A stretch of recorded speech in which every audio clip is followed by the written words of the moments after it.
മാതാപിതാക്കളാണ് മിക്കവാറും ഡൈവോഴ്സിന്, മിക്കവാറും ത്വലാഖുകളുടെ കാരണക്കാർ. നമ്മളെ സംബന്ധിച്ചിടത്തോളം ഈ വിഷയത്തിൽ നമുക്കിടയിൽ ഒരു പ്രശ്നം ഉണ്ടെങ്കിൽ നമ്മൾ പരസ്പരം സംസാരിച്ചിട്ട് തീർന്നിട്ടില്ലെങ്കിൽ ഒരു മൂന്നാം കക്ഷിയെ അത് ഏൽപ്പിക്കണം. ആ മൂന്നാം കക്ഷിയെ ഏൽപ്പിക്കാൻ പറ്റുന്ന ആളാകണം. മനസ്സിലായില്ലേ?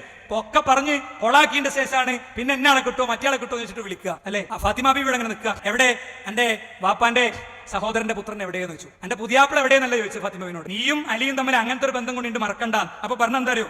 അലി ഖാന ബൈനിയു ബൈനഹു ഷൈഉൻ, ഞങ്ങളുടെ ചെറിയൊരു പ്രശ്നം ഉണ്ടായപ്പോ ഫഖാല ബനി, എന്നോട് ദേഷ്യപ്പെട്ടിട്ട് ഫഖറജ ഫലം യഖുൽ, എന്നോട് പറയാതെ എങ്ങോട്ടോ പോയതാണ്.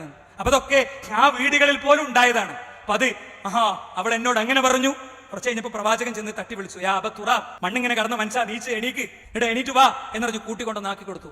അതല്ലാതെ ഓൻ എന്നോട് എങ്ങനെ പറഞ്ഞോ, നമ്മാന്റെ കുട്ടിക്ക് ഇവിടെ കുഴപ്പമൊന്നുമില്ല, ഇനി അങ്ങോട്ട് പോണ്ട.